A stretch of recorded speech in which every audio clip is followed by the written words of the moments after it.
Hey, Jay. What? This ain't even my car, man. Are you on the clock right now? I'm getting paid enough for this shit. Hey, I'm on the clock, but Joe ain't. Hey. I'm on Sunday evening pay right now. Joe's on minimum wage, normal 40-hour work week right now. So we're adjusting the, sorry, it's hard to see. We're adjusting the anti-roll right now based on where Streetcar Joe wants it because he's picky. Doesn't like where I said it. Ridiculous. Ridiculous. Joe sent us a tune to get a soft tune-up, but I'm going to ramp it up, I think. Forget Joe. We want to be soft, man. We ain't got much time. So we're just going to go 50 pounds right off the gate. Not my car anymore. Just kidding. We got soft tune-up, get them comfortable, and then we'll turn her up.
Alright guys, so tried to film as much as I could yesterday, but we didn't have to do anything major on the car, but I was trying to show Barry, the new owner, just kind of like some of the things we start at, and then essentially with the car, we're starting at literally ground freaking zero because, you know, all new shocks, new upper control arm location, like everything had changed. So last night we went to freaking Dallas.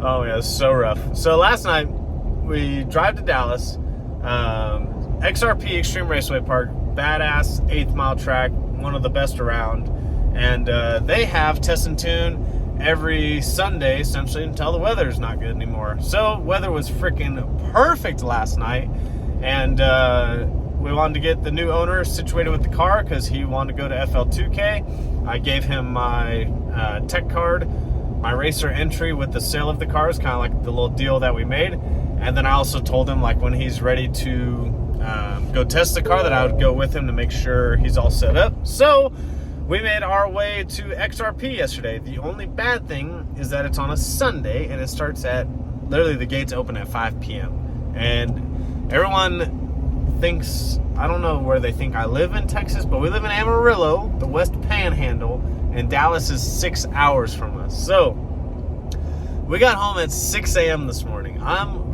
freaking beat, and tomorrow we have to drive to Florida. So Team No Sleep is checking in. But anyways, I just wanted to talk about what went on. Essentially the goal of yesterday, Joe and I had talked about, want to get Barry, the new owner, comfortable with the car. He had a decently fast car before, like a mid 8-second car, which is nothing to bat at, but totally different. It was a blower car. Just kind of get it on the trans brake and go. This car's got manual brakes, manual steering. It's got a trans brake, a bump box, line lock. It's just different, and you got to get used to it. And a lot of people think you can just jump in and go. Some people can, some people can't. I will say that he jumped in and he exceeded what I thought he would do. His burnouts were good. He figured out the bump pretty quick because I told him, I said, you know, when you bump in, sometimes it won't, you know, it'll flicker the bulb because we haven't adjusted the bump.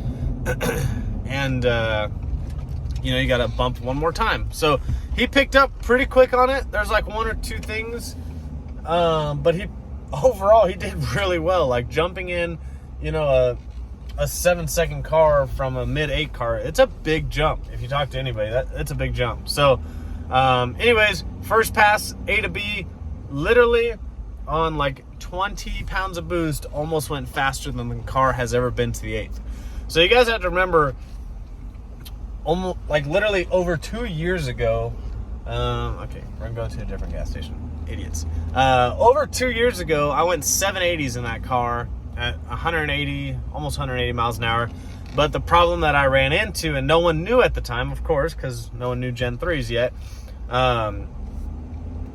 that the cams revert really bad up top. Like, pretty much right after like 1,300 horsepower, the cams revert really bad, the VCT.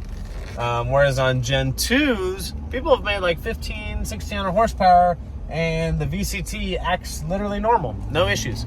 But come to find out, the Gen 3 has issues. So like, I was going 780s, I could turn it up, it wouldn't go any faster, no more mile an hour, nothing. So I was pretty much stuck at that at 2 years ago at FL2K. So, and I was getting towards the limit of the injector that I had. I think I had like 1300s at the time or something like that, maybe 1700s. I don't know. I was at the limit. But anyways, so that's pretty much where I left off with the car. That's as fast as it had been. It was 2 years ago. So we make all these changes, you know, the rear axle, the tube front, the bigger turbo, the better motor, power glide, you know, all these freaking changes. The car's a lot lighter. It's making way more horsepower, but we hadn't been fast yet because the geometry of the rear suspension was all wrong this whole time. So just recently, Joe fixed all that, and that's when I ended up selling the car. So I never got to make fast hits in the car, which that's like the biggest regret of mine. But I'm moved on, not living in the past. Really excited for the new owner. So anyways, on like 20 pounds of boost, he literally almost goes faster than I've ever been in the 8th with that car. I'm like, holy shit, we have got a freaking hot rod here. And the 60 foot was like 1.3 something. It was terrible. We weren't even leaning on it. So, you know, then we cool the car off and make a shock adjustment.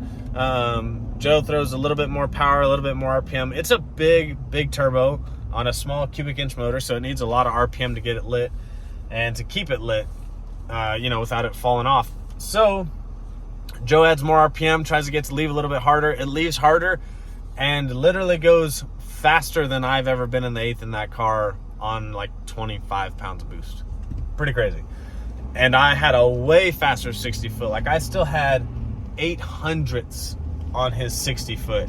And that's how much faster he was out of the back than the car previously. Pretty freaking crazy when you think about it like that. So then we make a shock adjustment again. I made the mistake and had a miscommunication with Joe, and I went the wrong way essentially on the shocks because him and I had different verbiage. Whatever, regardless. We turn up the car again, add a little more RPM. We bring the ramp in a little bit faster because we want to, you know, we want to bring that power in faster.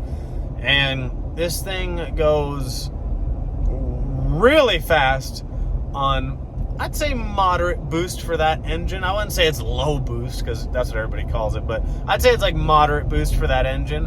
And still a shitty 60 foot, 124, like nothing even crazy. Because we've kind of figured out a few things we got to change. Obviously, we got to put the shocks going the right way. Like I said, that was a miscommunication. That was my fault. And then we figured out there's a couple other things we figured out that the car is going to like based on the data that we had from the other passes and then this pass. But the car held, even though the shocks weren't set up correctly. The car still held. Still only went a 1.24 60 foot and literally annihilated my best time in the car on his third pass. It was freaking crazy. I was not one part of me was like, man, I know I should have kept the car. I knew it could do this. It was more like, man, this is badass. My vision of a car that I had for this car actually really worked out, because a lot of times people theorize about these builds and build this crazy shit, and it never works. They never go fast. They don't ever race it. But I go race my cars. It's just we've changed so many things we haven't gotten to. And so now we're finally at the point, and now we're going to prove this fucking car how fast it is. And it literally proved that last night. I was so freaking pumped. And I was really excited for the new owner, because it is a race car. Like, things are going to go wrong, right? It's a race car. Like, nothing is bulletproof. But it made 3 licks, A to B, every time. Didn't skip a beat. And everything just worked perfectly. The flip side of that, just to play, you know, there is some cons, is we haven't charted in the 30 plus pounds of boost area yet. So we don't know if the stator is going to be correct for the power level. Like, everything changes, you know, 30 to 35 pounds of boost, it'll probably be okay. Me and Joe are just looking at the data logs. You start getting up 40, 45 pounds of boost, everything changes. Things get hotter. You got more IAT issues. You got to worry about the trans getting hotter. You got to worry about coolant temps. You got to start worrying about, like, shit starts moving around and shifting. You got like 40 to 45 pounds of boost is a lot of power compared to just, you know, 28 to 29 pounds of boost. And is the converter going to work the same at 28 pounds of boost that it is at 45? Definitely not. So there's definitely some things that we're going to play with to see if we can get it to work. But I just told the new owner, I said, you know, like, we haven't charted that fast in this specific setup. And this is it's not a common setup. It's not just like a bottom mount twin turbo kit and a built motor and a built transmission. Like, this is a one-off custom setup, literally built in-house by Streetcar Joe and myself, all the work on it. And it's things that we know work, but you still have to go and prove it. And last night proved that we know what the hell we're doing, or somewhat. Yeah, so there's going to be things I'm sure that has to be changed. Like, we might need a rear gear change if he wants to do a lot of quarter-mile stuff. I think the gearing's right, though. For sure, the stator's going to need to be changed. You know, we probably have to upgrade the front shocks. Like, they're not going to be able to hold that power. The rear shocks are going to hold it all day. They're working great. But the fronts, they're 2 years old. They're just Viking Crusaders. They're nothing like crazy special. People have been very fast on Viking Crusaders. I'm just saying, with the rear shock we put on, it's probably time to upgrade the front shock. But we don't need it for FL2K. So anyways, testing went freaking amazing. Couldn't have asked for a better test session. Maybe we got lucky, but it was awesome. Everything worked really well. Me and Jay were maintaining the car, getting everything set up in between rounds. Barry was doing his thing. He was driving, trying to focus. I told him, don't worry about like the maintenance in between the hits. Like, just stay focused on like making sure you get used to the trans brake, the bump box, the line lock, you know, when to push the car in the lanes, when to turn it off, when to kill the battery. Like, get used to the basic shit.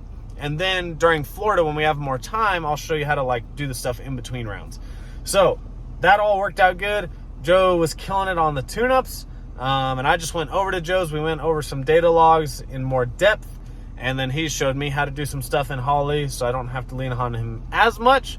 However, probably going to lean on him for FL2K because we want to see what the car can do, so we know what we need to upgrade. But I'm really excited for the car. I'm really excited to show you guys what I've built over the last 3 years with Joe. And I think the new owner likes it. I hope he likes it. No, he likes it. But I'm really excited for him too. Like, there's part of seeing other people's successes, like, that really makes me happy. So I'm excited for FL2K. It's gonna be a long ass drive. I literally got 1 hour of sleep last night and had to go to work, and that's all I've slept. And then we have like a 19-hour drive tomorrow. So we'll see you guys on the next one. Hopefully you enjoyed the video. Check us out, coyotedirect.com. We'll see you guys.